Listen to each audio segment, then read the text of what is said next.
Hello everyone, welcome to home science classes. Home science classes में आपका स्वागत है। कैसे हैं आप? आशा करती हूँ अच्छे होंगे, खुश होंगे, मस्त होंगे और पढ़ाई कर रहे होंगे। तो आपको पता है कि हमारी चर्चा चल रही है फिजियोलॉजी पर। फिजियोलॉजी में हम क्या डिस्कस कर रहे हैं? तो हम डिस्कस कर रहे थे एंडोक्राइन ग्लैंड, यानी कि जो हमारी अंतःस्रावी ग्रंथियां हैं उस पे हम चर्चा कर रहे थे। तो इसकी हमारी 2 कक्षाएं हो चुकी हैं।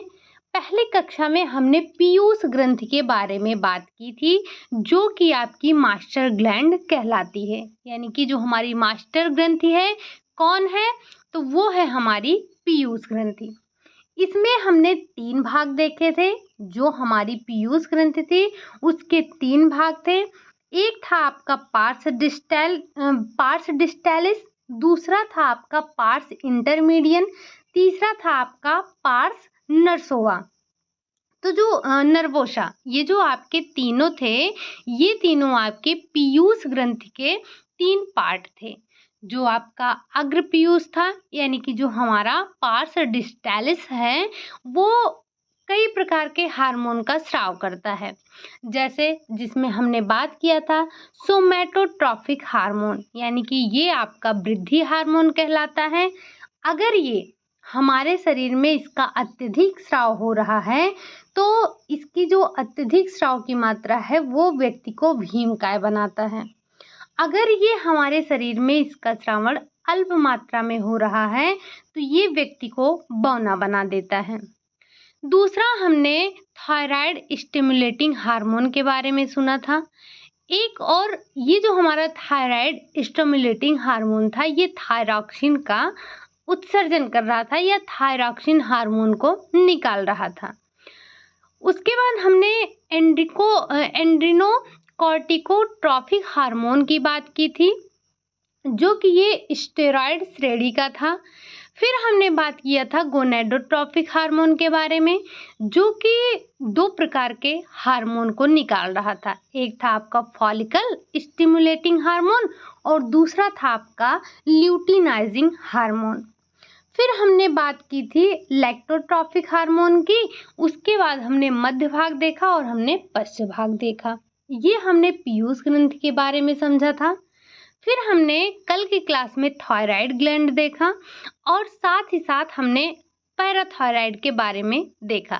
थायराइड में अगर थायराइड हार्मोन की जो थायराइड हार्मोन है ये अगर कम उत्सर्जित हो रहा है, पहली बात तो जो थायराइड हार्मोन, ये जो थायराइड ग्लैंड है, ये इसमें से केवल आपको थायरॉक्सिन हार्मोन देखने को मिलेगा।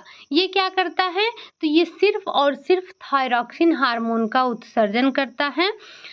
ये साथ ही साथ अगर इसकी जो कमी है, अगर हमारे शरीर में थायरॉक्सिन अल्प मात्रा में स्रावित होता है तो इससे 3 रोग होता है। एक है आपका क्रेटेनिज्म, दूसरा है आपका मिक्सिडिमा और तीसरा है घेंघा। ये 3 प्रकार के रोग आपको देखने को मिलते हैं। अगर हम बात करें पैराथायराइड की, तो जो पैराथायराइड ग्लैंड है ये आपकी एक क्या होती है, ये 2 प्रकार की इसमें कोशिकाएं होती हैं जिसमें से आपका पैराथ हार्मोन स्रावित होता है। और अगर इसका हमारे शरीर में अल्प मात्रा से स्रावण हो रहा है तो ये टिटेनी नामक रोग हो जाता है। इससे यदि ये अधिक मात्रा में स्रावित होता है तो इससे व्यक्ति के शरीर में गठिया रोग हो जाता है। गठियां बनने लगती हैं, गांठें बनने लगती हैं और ये वृक्क में भी जो है जाकर जमा होने लगता है। वृक्क में ये पथरी बन जाता है। तो ये तमाम प्रकार की परेशानियां होती हैं अगर पैराथ हार्मोन ज़्यादा स्रावित होता है। ये इतना आपने समझा था कल की क्लास में।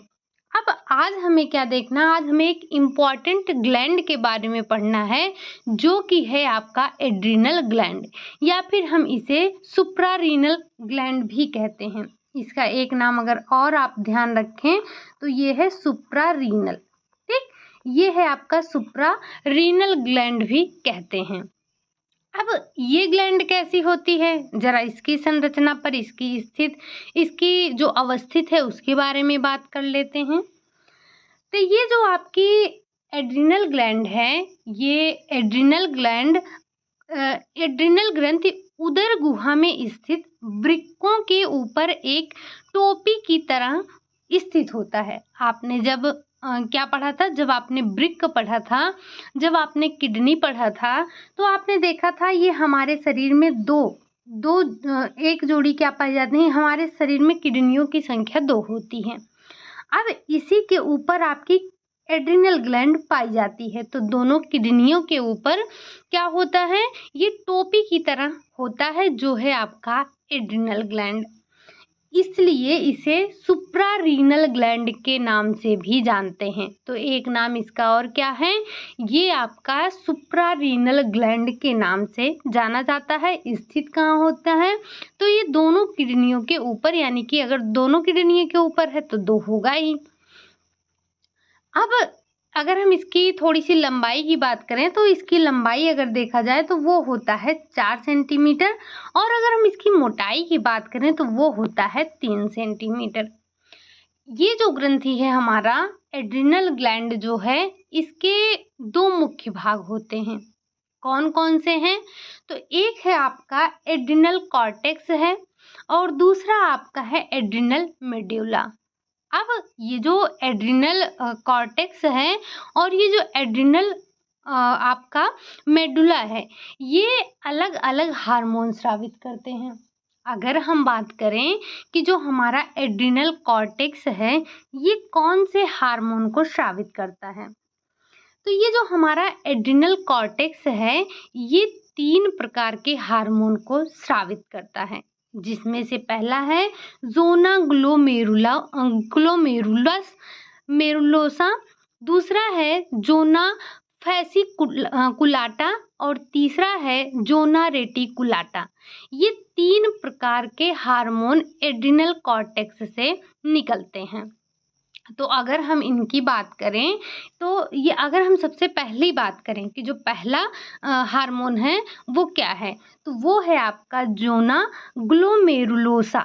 ये आपका हार्मोन एड्रिनल कॉर्टेक्स से निकलने वाला हार्मोन होता है। ठीक, ये जो आपका ज़ोना ग्लोमेरुलोसा है, ये स्तंभी कोशिकाओं का बना होता है और ये समानांतर क्रम में अवस्थित होता है। ये आपका मिनरलोकॉर्टिकोस्टेरॉइड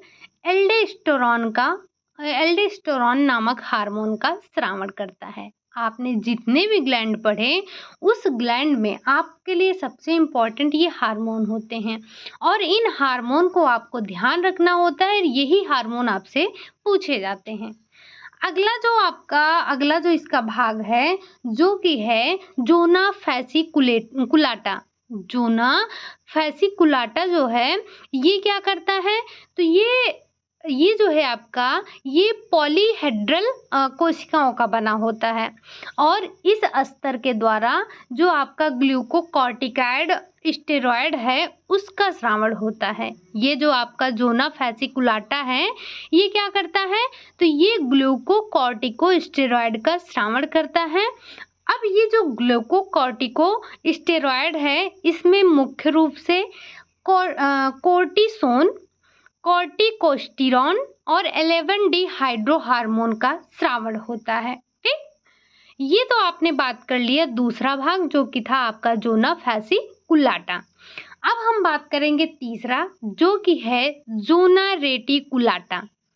अब ये जो ज़ोना रेटिकुलाटा है, अगर हम इसकी बात करें तो ये क्या करता है, पहली बात ध्यान रखिएगा, इसकी जो कोशिकाएं हैं वो अनियमित आकार की होती हैं, इनका कोई आकार प्रकार नहीं होता है। जो आपका ज़ोना रेटिकुलाटा है, ये आपका अनियमित आकार की इसकी कोशिकाएं होती हैं और ये जो है, ये रेटिकुलो एंडोथेलियस कोशिकाओं का बना होता है।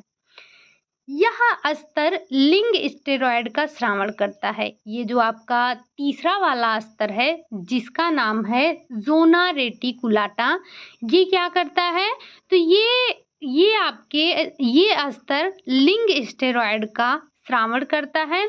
इसमें मुख्यतः आपका प्रोजेस्टेरॉन, एस्ट्रोजन और एंड्रोजन नामक हार्मोन स्रावित होते हैं। कौन कौन से हार्मोन होते हैं यहाँ पर? तो यहाँ पर 3 प्रकार के हार्मोन होते हैं। कौन कौन से?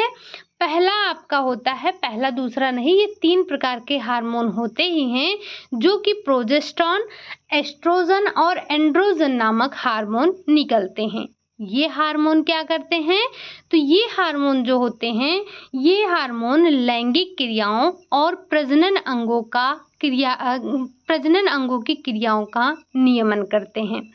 साथ ही साथ ये हार्मोन शारीरिक वृद्धि विकास पर अपना प्रभाव डालते हैं और यौन इच्छाओं का क्या करते हैं ये, और यौन इच्छाओं का ये विकास भी करते हैं। ये जो आपने कॉर्टिकल देखा, कॉर्टिकल हार्मोन, अगर इसका अल्प श्रावण हो, ये जो आप कॉर्टिकल हार्मोन देख रहे हैं, आप जो पढ़ रहे हैं, पहले हार्मोन की बात कर रहे हैं, अगर ये जो है कम स्रावित हो तो क्या होगा?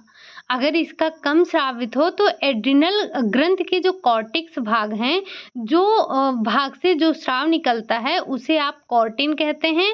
और इस हार्मोन की कमी होने से एडिसन्स डिजीज नामक रोग हो जाता है। अब इसमें होता क्या है?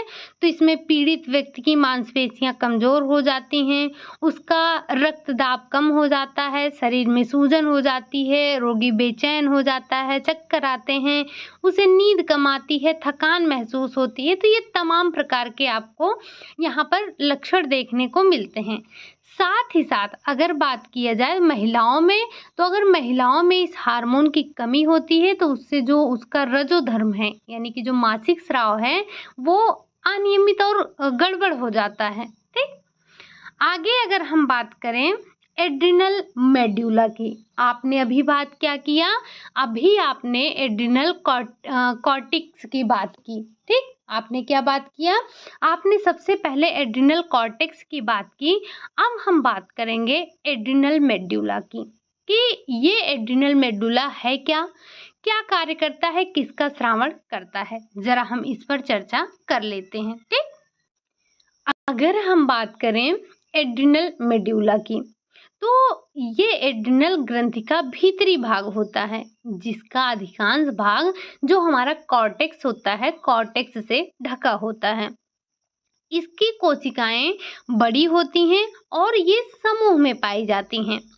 जो ये एड्रिनल मेडुला है, एड्रिनल मेडुला की कोशिकाएं स्टेरॉयड श्रेणी के हार्मोन का स्रावण नहीं करती हैं, बल्कि ये स्टेरॉयड श्रेणी का हार्मोन ना करके ये प्रोटीन श्रेणी का हार्मोन स्रावित करती हैं। अगर हम बात करें तो ये जो आपका एड्रिनल मेडुला है, ये 2 प्रकार के हार्मोन का स्रावण करती है। कौन कौन से? एक तो है आपका एड्रिनेलिन और दूसरा है नॉर एड्रिनेलिन। अगर हम बात करें, ये जो हमारा एड्रिनेलिन है और जो हमारा दूसरा है नॉर एड्रिनेलिन, ये आपका करता क्या है? तो अगर एक पॉइंट यहाँ पर और ध्यान रखिएगा, ये जो हमारा एड्रिनेलिन है, इसे हम एपिनेफ्रॉन के नाम से जानते हैं। क्या कहते हैं इसे? इसे हम एपिनेफ्रीन के नाम से जानते हैं। किसको? एड्रिनेलिन को। अगर हम दूसरी बात करें, ये जो हमारा नॉर एड्रिनेलिन है, इसको हम कहते हैं, बस यहीं पर नॉर लगा दीजिए, नॉर एपिनेफ्रीन। ये दोनों का नाम है, आप इसे थोड़ा ध्यान रखिएगा। इन दोनों हार्मोन को सम्मिलित रूप से अगर आप देखें, तो इन दोनों को जब मिला देंगे, चाहे ये आपका जो एड्रिनेलिन है और जो नॉर एड्रिनेलिन है, इन दोनों को मिलाकर जो बनता है उसे हम कैटेकॉलएमीन्स कहते हैं। ठीक, तो एक नाम और ध्यान रखिएगा कि जब आप एड्रिनेलिन और नॉर एड्रिनेलिन को मिला देते हैं, तो ये सम्मिलित रूप से क्या कहलाता है? तो ये आपका सम्मिलित रूप से कैटेकॉलएमीन्स कहलाता है, कैटेकॉलएमीन्स कहलाता है। ठीक, जरा इसे नोट डाउन कीजिएगा। इन दोनों हार्मोन का सम्मिलित रूप आपने देख लिया। ये हार्मोन विभिन्न प्रघातों की प्रक्रियाओं का नियमन करते हैं और जो हमारी रक्त वाहिनियां हैं, रक्त वाहिनियों में रक्त दाब का भी नियमन करते हैं। और ये हार्मोन जैसे विपत्ति के समय में या फिर आपत्ति के समय में, आपत्ति काल में ये अधिक स्रावित होते हैं, जिससे जो व्यक्ति को विचलित परिस्थितियों में भी ये अधिक सहायता पहुंचाने का कार्य करते हैं। इन इन परिस्थितियों का सामना करने के लिए व्यक्ति तैयार हो जाता है। यही वजह होती है कि व्यक्ति साहसपूर्ण उन प्रतिकूल परिस्थितियों का सामना करता है। इसी कारण इस हार्मोन को भागो या लड़ो वाले अवस्था में भी अवस्था में भी अधिक होता है। जैसे अगर हम आपसे कभी पूछें कि फाइट और फ्लाइट ये हार्मोन कौन सा है, तो आप ध्यान रखिएगा एड्रिनल जो आपका हार्मोन है, एड्रिनल जो ग्लैंड है, वहाँ से आपको फाइट और फ्लाइट नाम सुनने को मिलेगा। अब यकृत अधिक मात्रा में रक्त में ग्लूकोज छोड़ता है, जिससे जो रक्त में ग्लूकोज की मात्रा है वो बढ़ जाती है। क्या होता है, व्यक्ति अधिक शक्ति प्राप्त कर लेता है। यही शक्ति व्यक्ति को लड़ने और भागने के लिए उत्तरदायी होता है। हम आपत्ति काल में दौड़कर भागने में सक्षम होते हैं। क्यों? इसी हार्मोन की वजह से। इसीलिए जब भी आपके ऊपर कोई विपत्ति आती है या फिर कोई आपत्ति आती है, तो हम क्या करते हैं? हम उसका डटकर सामना करते हैं या फिर हम वहाँ से भाग लेते हैं। तो ये जो साहस आपको मिलता है वो इन्हीं से मिलता है, जो आपके मिले हुए रूप हैं, यानी कि जो कैटेकोलेमिन्स जो है, ये इसी से आपको ये साहस मिलता है। ठीक, तो इसका एक नाम और आप ध्यान रखेंगे, भागो या फिर लड़ो, यानी कि फाइट और फ्लाइट, इस नाम से भी इसको जाना जाता है। तो ये आपने देखा एड्रिनल ग्लैंड के बारे में, आपने सुना, आपने समझा। क्या देखा, क्या समझा, ये आपके लिए इम्पोर्टेंट है। ये थोड़ा नाम आप ध्यान रखिएगा, इनके कार्यों को ध्यान रखिएगा, इनसे स्रावित होने वाले हार्मोन को भी थोड़ा ध्यान रखिएगा। ये तो हमने चर्चा की एड्रिनल ग्लैंड की। अब चाहे इससे निकलने वाले हार्मोन की बात की जाए या फिर जो इसमें से इसके भाग हैं, हम उस पर चर्चा करें। अब अगर हम देखें तो अगली जो ग्रंथि है हमारी, वो है हमारी थाइमस ग्रंथि। थाइमस ग्रंथि क्या है, तो जरा हम इसके बारे में भी समझ लेते हैं। आपने स्टार्टिंग में ही देखा था कि जो हमारी अंतःस्रावी ग्रंथियां हैं, उसमें हमारा थाइमस भी आ रहा था, पीनियल भी आ रहा था, एड्रिनल आ रहा था, थायराइड आ रहा था, पैराथायराइड आ रहा था। तो ये सारे के सारी ग्रंथियां आपकी कहाँ आ रही थी? अंतःस्रावी ग्रंथियों में आ रही थी। अगर हम बात करें थाइमस ग्रंथि की, तो ये जो आपकी थाइमस ग्रंथि है, ये कहाँ होती है, कैसी होती है, इसके कार्य क्या होते हैं, कहाँ अवस्थित होता है, जरा हम इसके बारे में भी चर्चा कर लेते हैं। अगर ये जो थाइमस ग्रंथि है, थाइमस ग्रंथि की बात की जाए, तो ये ग्रंथि श्वसन नली के पास थायराइड ग्रंथि के नीचे अवस्थित होता है। ठीक, और यह ग्रंथि अंतःस्रावी कोशिकाओं से बना होता है। अगर हम बात करें, जो ये थाइमस ग्लैंड है, थाइमस ग्रंथि है, ये क्या होती है? तो पहली बात, ये ग्रंथि आपकी श्वसन नली के पास में थायराइड ग्लैंड के नीचे अवस्थित होती है और यह ग्रंथि अंशतः अंतःस्रावी कोशिकाओं से बनी होती है। अगर हम इसके आगे थोड़ी सी बात करें, तो लसिका ऊतक भी इस ग्रंथि को बनाने में पूरा सहयोग देते हैं। अगर हम बात करें इसका सहयोग कौन करता है, तो इसका सहयोग लसिका ग्रंथियां करती हैं। इस ग्रंथि की पहचान हैसल की कार्प सेल्स के द्वारा होती है। ये हैसल की कार्प सेल्स अगर आप देख रहे हैं, तो ये आप इसकी किसकी पहचान है, तो ये आपके थाइमस ग्लैंड की पहचान होती है। जब आपने पहले दिन, यानी कि जब हमने अंतःस्रावी ग्रंथियों को पढ़ना स्टार्ट किया था, तो पहले दिन ही हमने एक फिगर आपको दिखाया था, जो कि आपके बुक में ही था, हमने वही चिपका दिया था। उसमें आपने कई ग्रंथियों को देखा था। कि ये कहाँ होती हैं। आपने एक फिगर देखा था जिसमें एक महिला थी और एक पुरुष था। उसमें आपने देखा था कि कौन-सी ग्रंथि कहाँ पर पाई जाती है। जैसे सबसे पहले आपने सबसे ऊपर से अगर बात करें हमारे सिर से ही यानी कि हमारे मस्तिष्क से ही, तो आपने चर्चा की थी पीनियल ग्रंथ की और पीयूष ग्रंथ की। फिर उससे थोड़ा नीचे आए थे गले के पास, तो हमने थायराइड और पैराथायराइड की बात की थी। फिर उसके बाद थोड़ा-सा नीचे सीने के पास आए थे तो हमने थाइमस देखा था। उससे नीचे यानी कि जब पेट वाले भाग पर आए थे जो किडनी जहाँ पर हमारा लीवर है, जहाँ पर किडनी है, वहाँ पर हमने जब देखा था तो वहाँ पर हमने एड्रिनल देखा, अग्नाशय देखा। अग्नाशय के बाद हमने अंडाशय देखा जो कि महिलाओं में होता है और पुरुषों में वृषण पाया जाता है।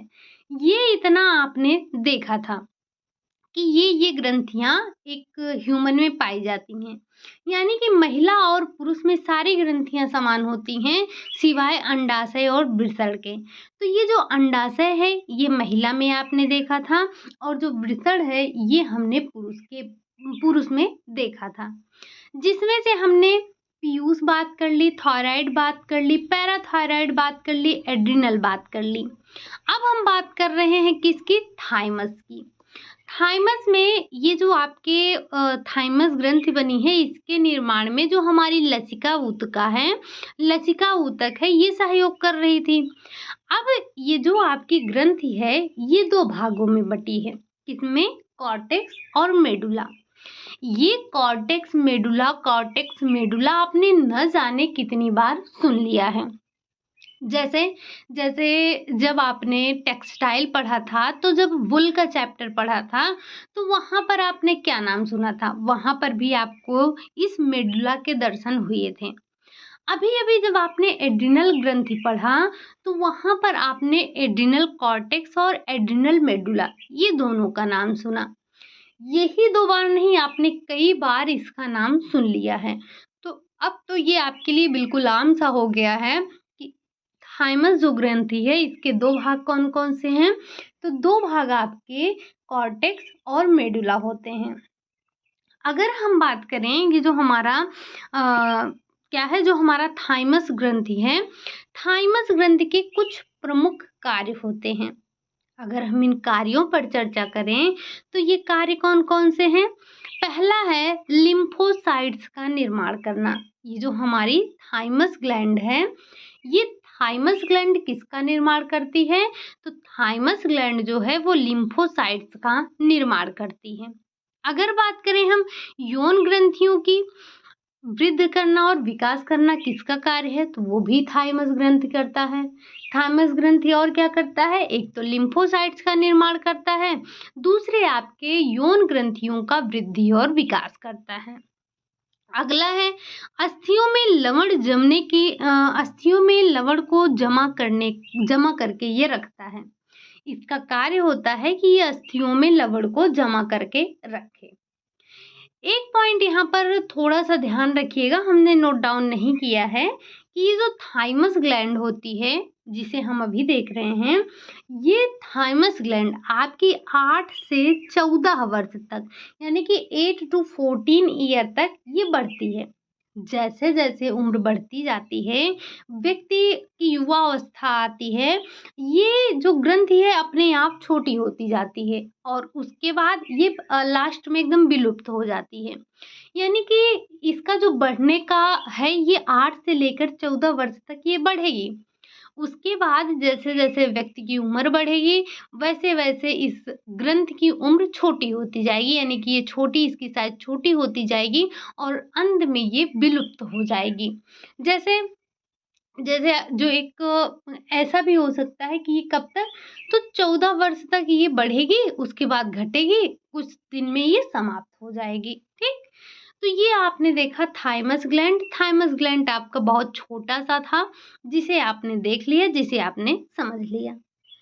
अब जो आखिरी ग्लैंड हम पढ़ेंगे, वो है आपका पीनियल ग्लैंड। पीनियल ग्रंथि हालाँकि आपके पास अभी 2 ग्रंथियाँ और ऐसी हैं, जैसे जो लैंगरहैंस की द्वीपिकाएँ हैं, ये है आपकी। साथ ही साथ आपकी बचती है यौन ग्रंथियां, जिसे हम गोनाड्स कहते हैं। तो ये भी हैं। ये जो गोनाड्स ग्रंथियां हैं, इनको जब हम महिला प्रजनन अंग और पुरुष प्रजनन अंग पढ़ेंगे तब वहां पर समझ लेंगे, बहुत ज्यादा इसको नहीं पढ़ना है, वहां पर हम चीजों को डिस्कस कर लेंगे। ठीक। बाकी आप जानते हैं जो ये आपकी लंगरहैंस की द्वीपिकाएं हैं। लंगरहैंस की द्वीपिकाएं एक समूह के रूप में अग्नाशय में उपस्थित होती हैं और यहीं से इंसुलिन का स्रावण होता है।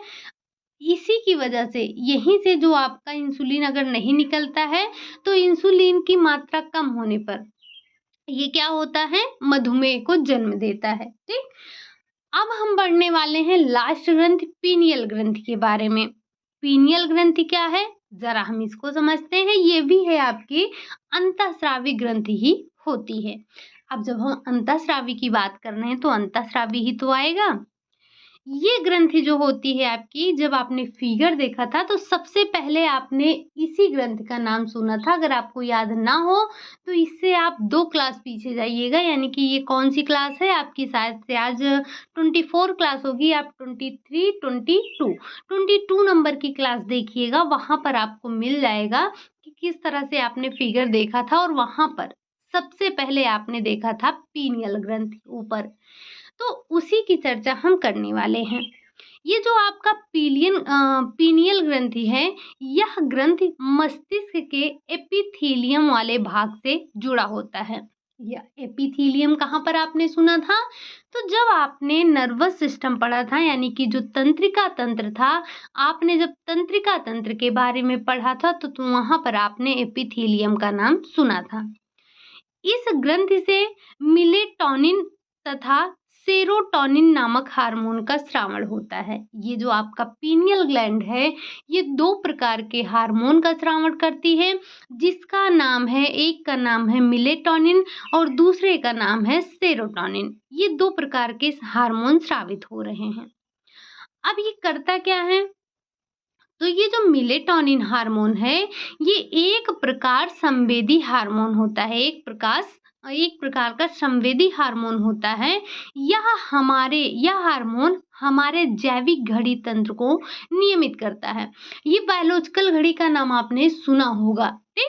तो ये क्या होता है, ये आपके जो ये जो आपका जैविक घड़ी है, जैविक घड़ी तंत्र को नियंत्रित करने का कार्य कौन करता है, तो ये आपकी पीनियल ग्लैंड से निकलने वाला हार्मोन मिलेटोनिन हार्मोन करता है। कुछ जंतुओं में यह हार्मोन त्वचा के रंग का निर्धारण भी करता है। अब दूसरे हार्मोन की बात की जाए, दूसरा हार्मोन क्या है, तो दूसरा हार्मोन आपका आ जाता है सेरोटोनिन न्यूरोट्रांसमीटर। ये आपका जो दूसरा वाला हार्मोन है सेरोटोनिन, ये न्यूरोट्रांसमीटर के रूप में कार्य करता है तथा इसका स्रावण मस्तिष्क के अन्य भागों से होता है। जैसे आपने जो पहला वाला सुना, जो पहला था मिलेटोनिन हार्मोन है, ये आपके जैविक घड़ी का नियमन करता है। जो आपका सेरोटोनिन है, ये न्यूरोट्रांसमीटर के रूप में कार्य करता है। ठीक। और ये दोनों हार्मोन कहाँ से स्रावित हो रहे हैं, तो पीनियल ग्लैंड से हो रहे हैं। पीनियल ग्लैंड कहाँ पर पाया जाता है, तो ये आपके मस्तिष्क के एपिथीलियम वाले भाग से जुड़ा होता है। ठीक। ये आपने कुछ प्रमुख जो हमारे ग्रंथियां थी उसके बारे में आपने सुना, आपने समझा, आपने देखा। अगर हम सम्मिलित रूप से एक बार सुने आप ध्यान से, तो क्या होता है, तो इसमें आपने जो पहली ग्रंथि का नाम सुना था वो था, ये आपका पीयूष ग्रंथि था, जो कि स्रावित क्या कर रहा था, तो इसके अग्रभाग से सोमैटोट्रॉफिक हार्मोन निकल रहा था, थायराइड स्टिमुलेटिंग हार्मोन निकल रहा था, एड्रिनोकॉर्टिकोट्रॉफिक हार्मोन निकल रहा था, गोनेडोट्रॉफिक हार्मोन निकल रहा था और ये लैक्टोट्रॉफिक हार्मोन निकल रहे थे। आपके अग्रभाग से, पीयूष के अग्रभाग से 5 हार्मोन निकल रहे थे। साथ ही साथ आपका जो पश्च भाग था वहां से 2, एक वैसोप्रेसिन, ऑक्सीटोसिन, ये 2 हार्मोन निकल रहे थे। साथ ही साथ हमने बात किया था अगर इसका अल्प श्रावण है तो बौनापन होगा, और अगर कम मतलब अधिक श्रावण हो रहा है तो व्यक्ति को क्या होगा, तो व्यक्ति को हो जाता है भीमकायता। फिर हमने थायराइड की बात की जिसमें से थायरॉक्सिन हार्मोन निकल रहा था। फिर हमने पैराथायराइड की बात की तो पैराथायराइड में से आपका पैराथ हार्मोन निकल रहा था। फिर हमने एड्रिनल की बात की तो एड्रिनल से कोर्टिको स्टेरॉइड्स हार्मोन निकल रहा था। फिर हमने बात की अगर ये जो आपका लैंगरहैंस की द्वीपिकाएं हैं, अगर आप इसकी चर्चा करें तो यहाँ से ग्लूकागॉन और इंसुलिन निकल रहा था। अगर ये क्लास ये जो आपको ग्लूकागॉन और इंसुलिन है, अगर इसको समझना है कि ये जो आपकी लैंगरहैंस की द्वीपिकाएं हैं, तो आप जाकर एक बार मधुमेह वाला चैप्टर ज़रूर देखिएगा। वहाँ पर हमने डिस्कस किया था कि जो ग्लूकागॉन है वो क्या कार्य करता है और जो आपका इंसुलिन है ये क्या कार्य करता है। फिर अगर हम बात करें तो ये जो गोनाड्स हैं ये आपके पुरुषों में अंडकोश होते हैं, और स्त्रियों में क्या होता है, स्त्रियों के जो गोनाड्स हैं उसमें से दो हार्मोन यानी कि एस्ट्रोजेंस और प्रोजेस्टेरॉन निकलता है। फिर हम बात करें थाइमस ग्लैंड की तो जो हमारी थाइमस ग्लैंड है ये सांस नली के पास थायराइड ग्रंथि के नीचे होती है। फिर हमने बात किया पीनियल ग्लैंड की, जो कि आपने देखा ये मस्तिष्क में हमारे एपिथेलियम से जुड़े होते हैं। ये कुछ आपके प्रमुख कह सकते हैं कि अंतःस्रावी ग्रंथियां थी जिनके बारे में आपने देखा, समझा, पढ़ा। ये आप इसमें से जो भी हार्मोन आपको लिखाए गए हैं ये हार्मोन अगर आप याद कर लेते हैं, कुछ फैक्ट भी हैं जैसे सबसे बड़ी ग्रंथि, सबसे छोटी ग्रंथि, ये कुछ प्रमुख आपके कह सकते हैं फैक्ट हैं जो कि हम चर्चा करेंगे क्वेश्चन के माध्यम से। तो ये जितनी भी हमें ग्लैंड्स पढ़ने थे अंतःस्रावी ग्रंथियों में हमने पढ़ लिए हैं। जो हार्मोन हमें देखने थे हमने हार्मोन देख लिए हैं। जो फैक्ट बच रहे हैं वो तो हम संडे को ही कर लेंगे। तो आपसे हाथ पैर जोड़ के निवेदन है कि आप सब इसे एक बार अपनी कॉपी में नोट डाउन जरूर कीजिएगा। ये जो हार्मोन है ये एक बार पढ़ने से आपको याद नहीं होंगे।